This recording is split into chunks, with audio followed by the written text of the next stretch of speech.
Hola a todos y bienvenidos a este nuevo episodio de Arqueología de Software.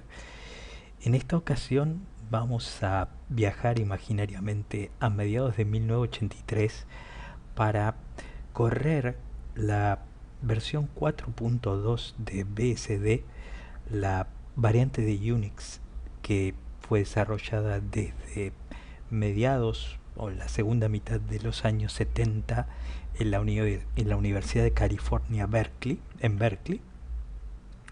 BSD fue posiblemente el donde Unix más evolucionó y fue una de eh, las distribuciones bases para muchos otros sistemas operativos.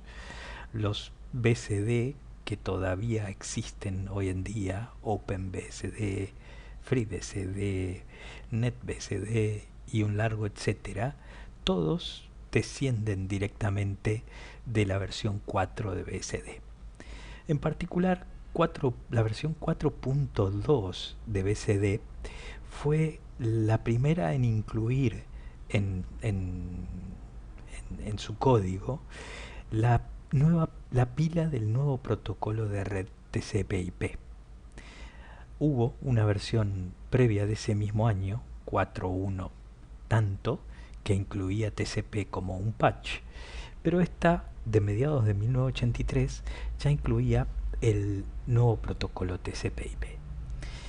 Y este viaje a 1983 y a 4.2 BSD nos va a permitir también entender un poco acerca de cómo se creó Internet como la conocemos hoy en día. A partir de 1969, el Departamento de Defensa de los Estados Unidos, a través de la agencia ARPA, financió el proyecto de creación de la primera red productiva de conmutación de paquetes, que se llamó ARPANET.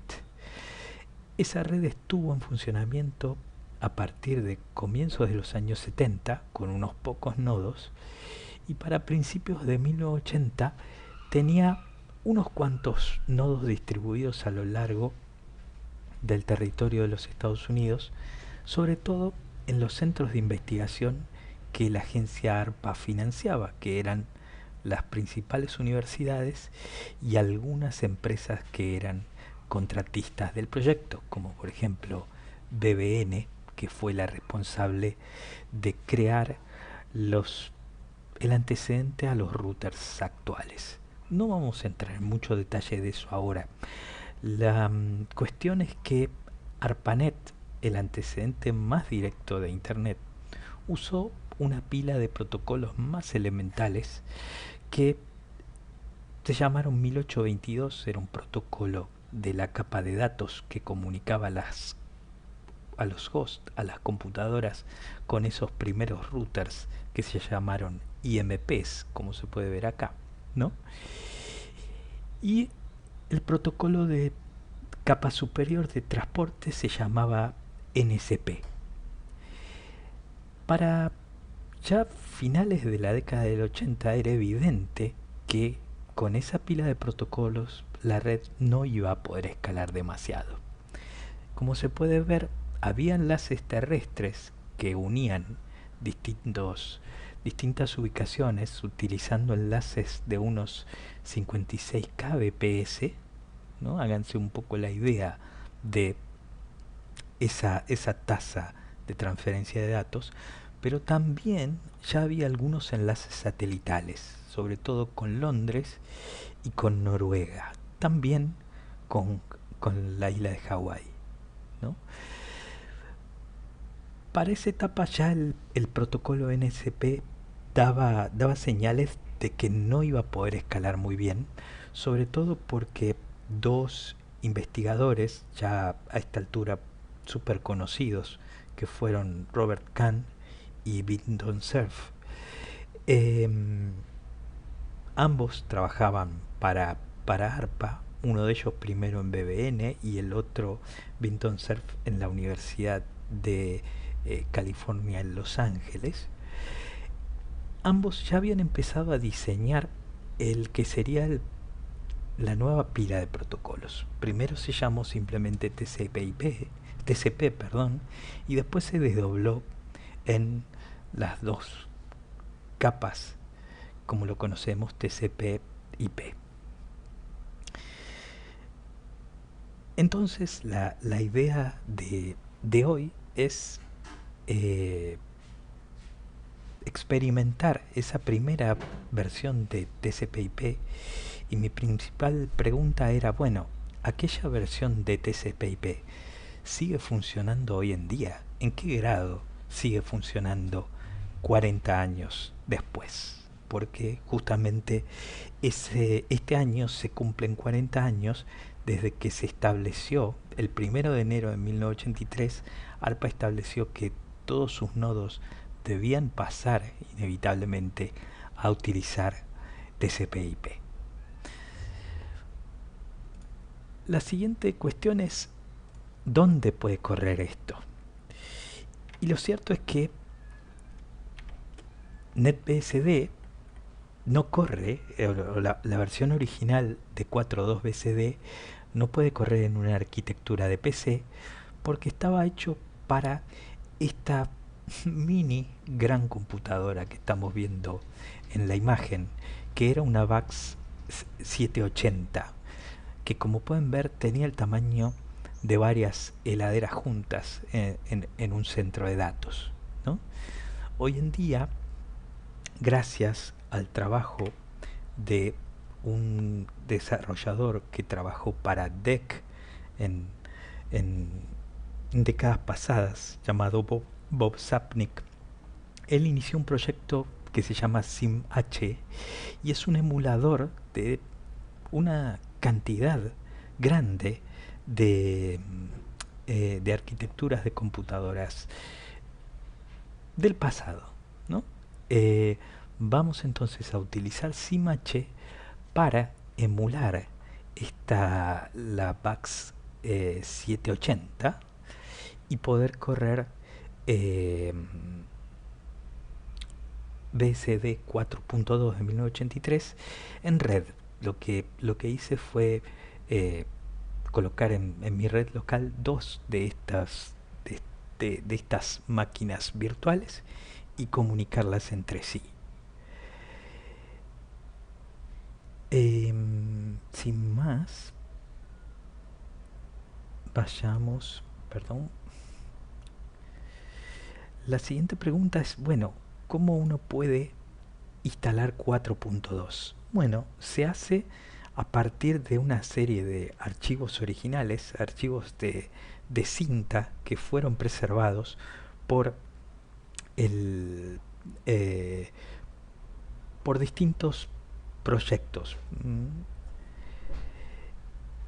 En esta página se describe el proceso de instalación y básicamente, además de esto, lo que fue necesario hacer fue recompilar el kernel de BSD para que incluyera una placa Ethernet que en aquel momento tenía una transferencia de 3 megabits por segundo, para que de esa forma BSD 4.2 tuviera conectividad de red.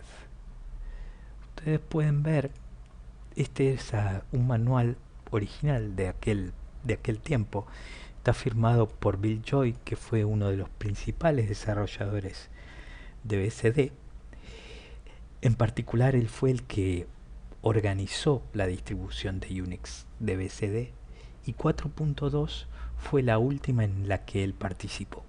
A partir de ese momento, él dejó el Centro de Investigación en Ciencias de la Computación de la UC Berkeley para fundar lo que sería Sun Microsystems, ¿no? Aquí se describe el proceso de instalación en el hardware original, ¿no es cierto? Si ustedes se quieren tomar el trabajo de seguir el procedimiento que se describe en esta receta, es efectivamente muy similar, ¿no? con los pasos que hay que ir siguiendo para copiar los archivos a los discos virtuales y configurar la máquina. La única, como pueden ver, la configuración de la instancia que va a correr SIMH es simplemente un archivo de texto que contiene la configuración de las imágenes de disco, cuál va a ser el dispositivo de red que vamos a utilizar, ¿sí? Para que la red funcione hace falta contar con un túnel virtual, TAP en este caso, que es un túnel de capa 2 que tiene que estar conectado a un bridge, que en mi caso, de todos estos que hay aquí, ya les voy a mostrar.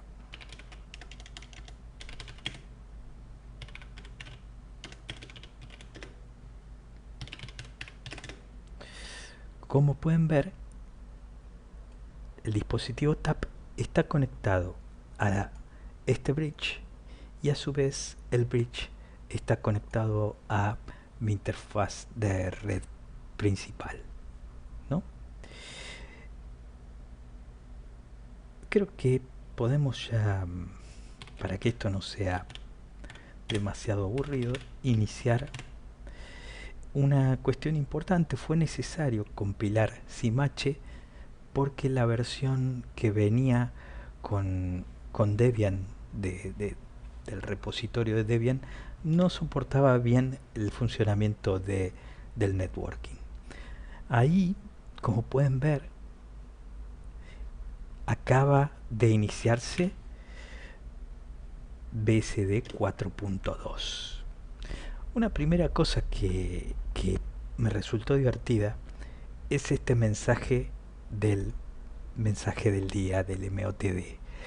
No, en esto no he modificado nada, era la imagen original. Y la cuestión es, ustedes pueden ver la fecha del sistema, ¿no? Está corriendo en 1984 ahora, con la fecha actual, hoy es febrero 23.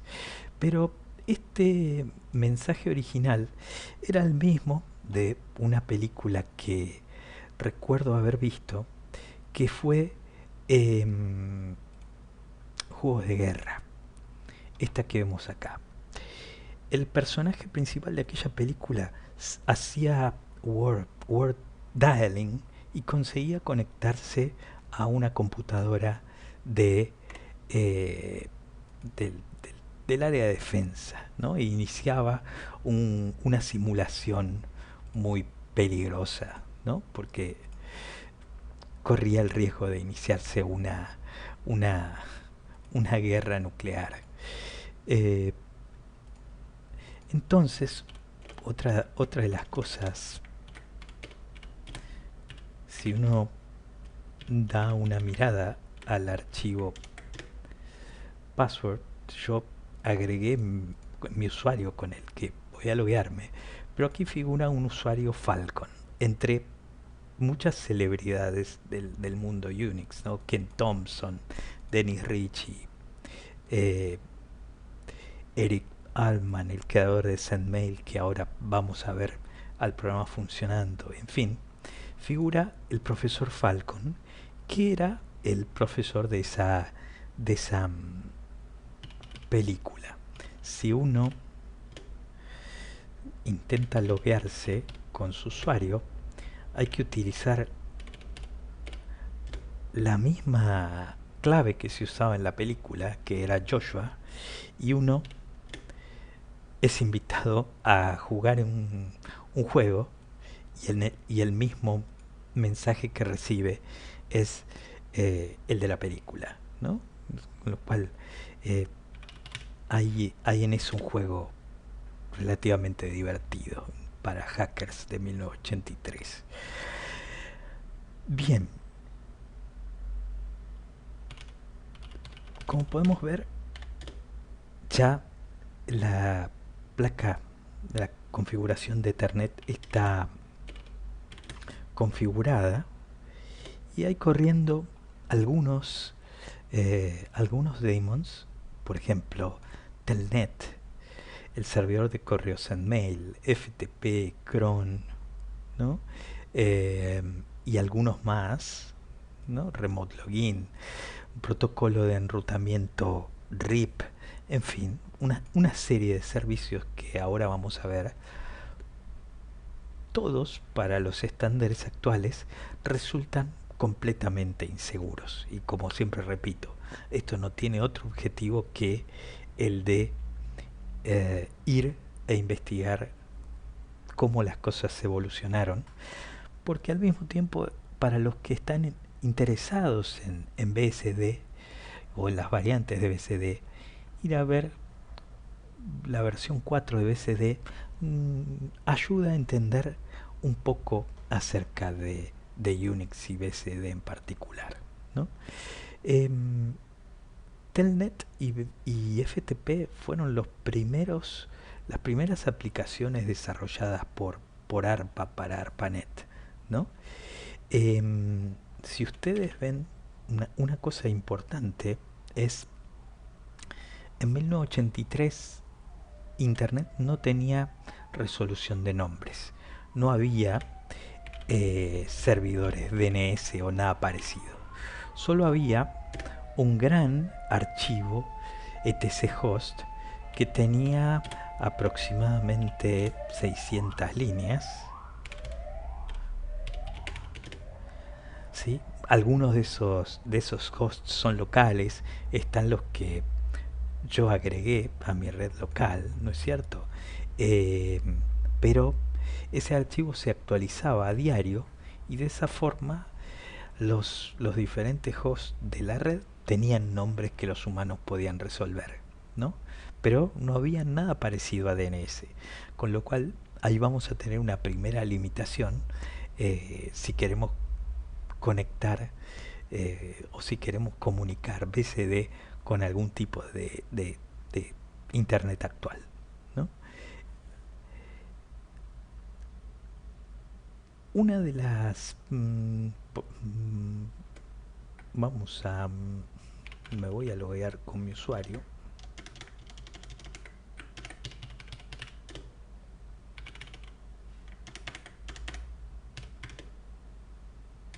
Me equivoqué. Fíjense que el usuario root no tenía contraseña, ¿no? Y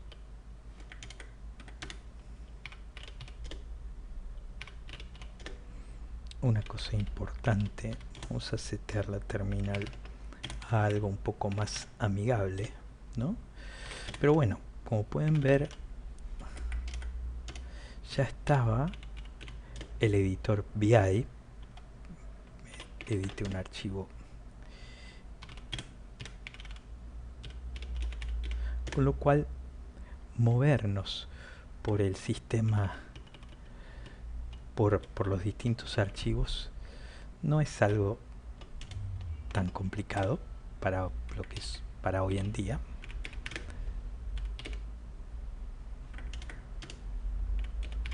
Con el backspace siempre hay algún problema, ¿no? Pero bueno, probemos, por ejemplo, yo lo que hice fue setear en mi red local dos máquinas, como en Berkeley solían llamarlas con nombres de pintores. Una se llama Quinquela y la otra se llama Soldi. En este momento yo estoy en Soldi.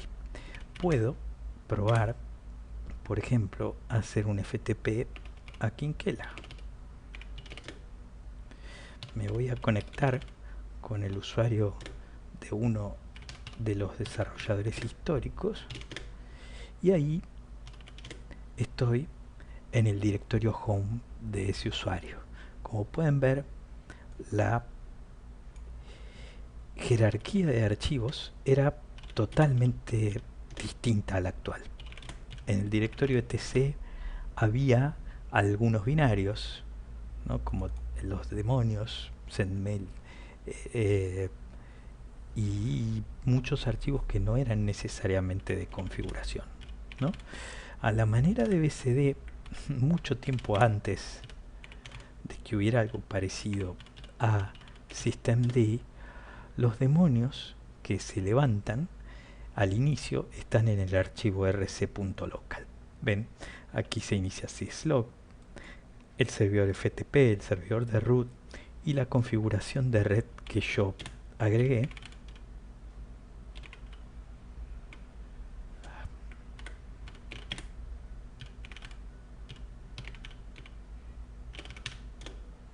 Ven, que configura el default gateway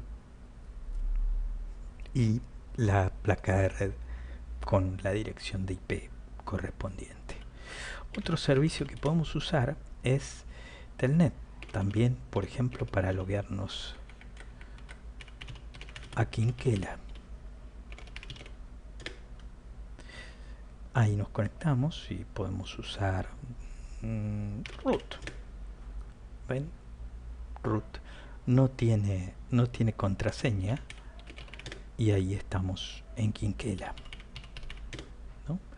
Lo interesante es que, bueno, aquí TCP/DAMP está mostrando un poco del tráfico entre las dos máquinas, pero podríamos, ven que aquí estoy en mi máquina host en un Linux actual, ¿sí? En un Debian actual, podría conectarme con Telnet de la misma forma que lo hicimos, pero hacia una de las máquinas encima H corriendo BSD. ¿Ven? Ahí me conecté a Quinquela, con lo cual podemos ver que TCP/IP está funcionando con la misma pila de protocolos que hace 40 años atrás, ¿no es cierto? También hay una serie de aplicaciones que son los antecedentes de SSH, que por supuesto no existía, ¿no?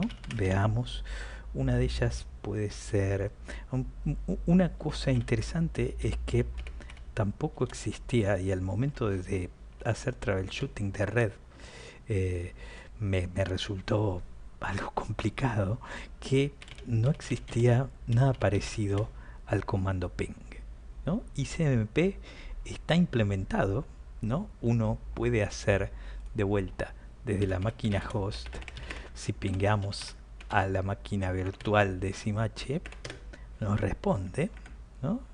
Podemos ver ahí algo del tráfico, ¿sí? Pero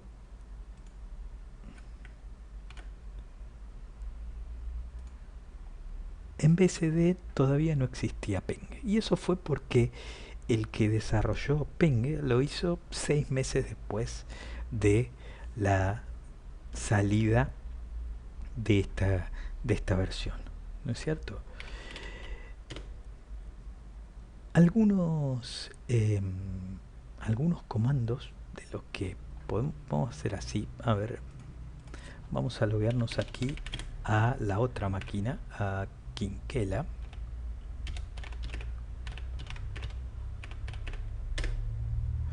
y nos vamos a loguear nuevamente con McCusick, perdón.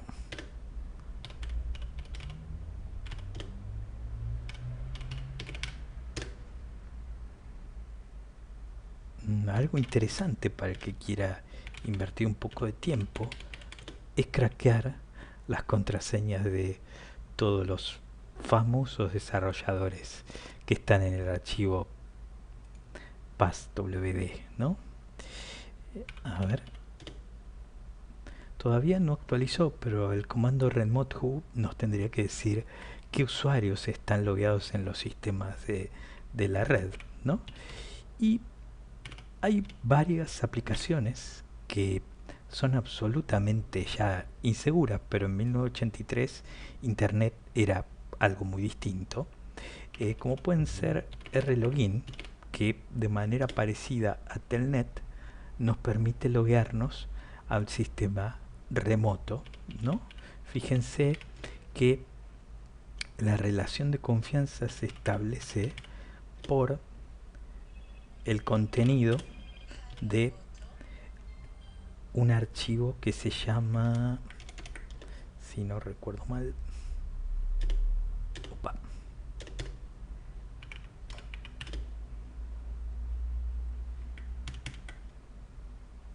perdón, tipe cualquier cosa. Déjenme ver cómo está la terminal. Vamos a setearla a algo más amigable. Bien. Y el archivo con el que se establece la relación de confianza, creo que era host.ekif. Ahí simplemente se listaban los nombres de host en los cuales se confiaba, y por ejemplo podíamos utilizar rlogin, o por ejemplo remote shell, ¿sí? Podríamos ejecutar remote shell en, como dice el manual, remote shell kinkela ejecúteme el uptime. Ahí está. O kinkela ejecute el nombre de host.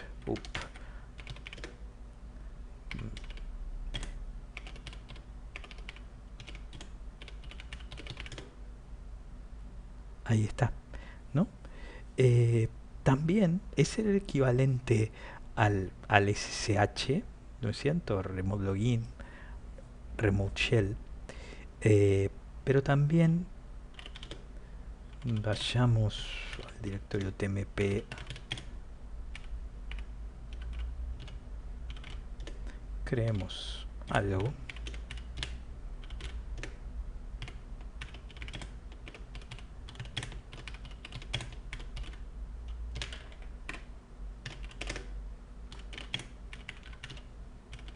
Tenemos ese archivo, intentemos copiarlo como haríamos, perdón, no con scp, sino con rcp, que, a ver, bien, es parecido a scp, fíjense. Vamos a copiar el archivo test.txt a kinkela y al directorio también tmp. Voilà, lo ejecutó. Veamos si ejecutamos un remote shell kinkela tmp test.txt, y ahí tenemos el contenido. Copiamos el archivo al sistema remoto, ¿no? Hay una cosa más, y lo que más tiempo me llevó poder hacer andar esto fue configurar el servidor de correo, que es el archiconocido y extremadamente complicado a veces SendMail.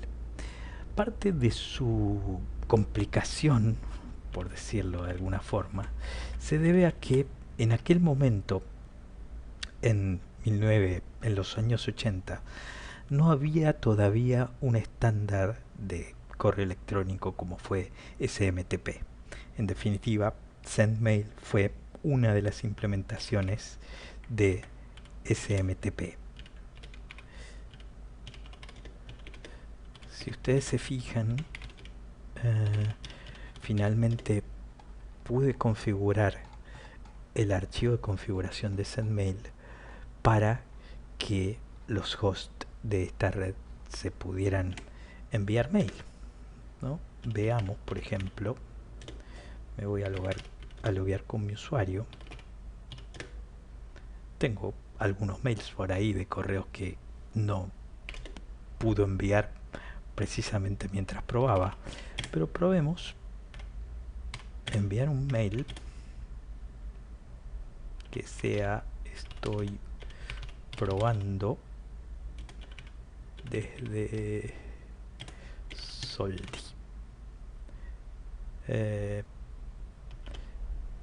Y se lo vamos a enviar al usuario McCusick. en Quinquela.arpa, que era uno de los dominios de alto nivel de la época.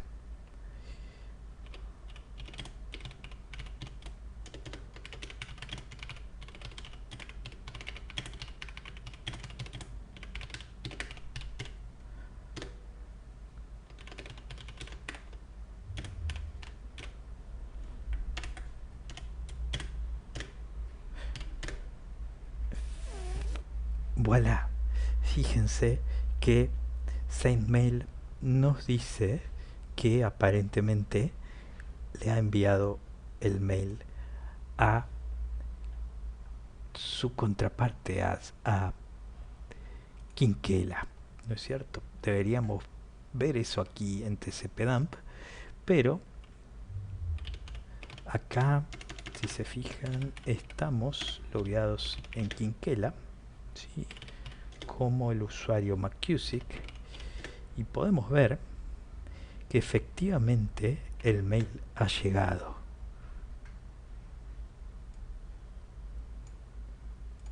Efectivamente el mail ha llegado. Y esto, ya les digo, lidiar con SendMail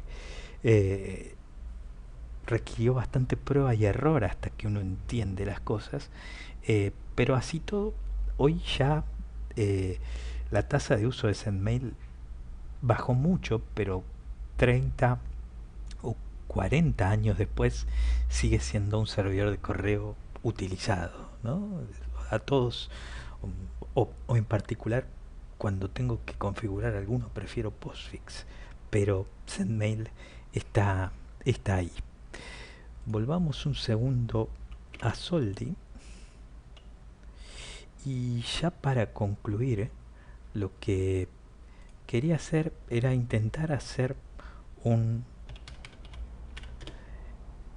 FTP a un host en internet, ¿no? No quedan demasiados servidores FTP por obvias razones, ¿no es cierto? Y como como no existía servidor DNS, vamos a tener que utilizar la IP del servidor. En este caso es el servidor del proyecto GNU, ¿no? Probemos.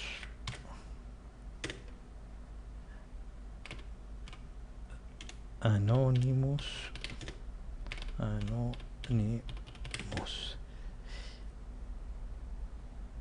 Falló el login. Vamos de vuelta. Debo haber tipeado algo más.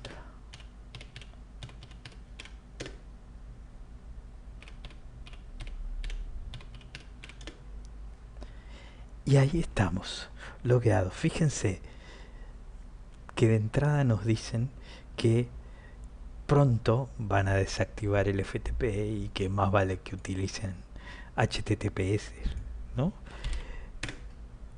Y esto me parece absolutamente asombroso, que la misma pila TCP/IP sin ninguna modificación siga funcionando contra servicios actuales 40 años después. Es absolutamente asombroso. Fíjense que, sin embargo, hay un problema, que es que el cliente FTP de esta época no tenía la funcionalidad del modo pasivo. Entonces es muy difícil que esto funcione detrás de un NAT, como en este caso estoy, ¿no es cierto? Entonces la conexión entrante que el servidor inicia desde el puerto 20 a un puerto mayor, a 1023 o 1020 y pico en este sistema, no puede llegar, ¿no? Por lo tanto, se inicia el canal de control de FTP, puedo enviar mensajes, puedo enviar comandos, ¿no? Pero no se inicia el canal de datos para transferir los archivos. Y eso es porque no existía el modo pasivo en este cliente FTP. Y con esto creo que ya concluyo, no me quiero extender más, pero lo que efectivamente me sorprendió es el grado en que las cosas seguían funcionando para 4.2 BCD mucho, mucho tiempo después. Muchas gracias y hasta la próxima.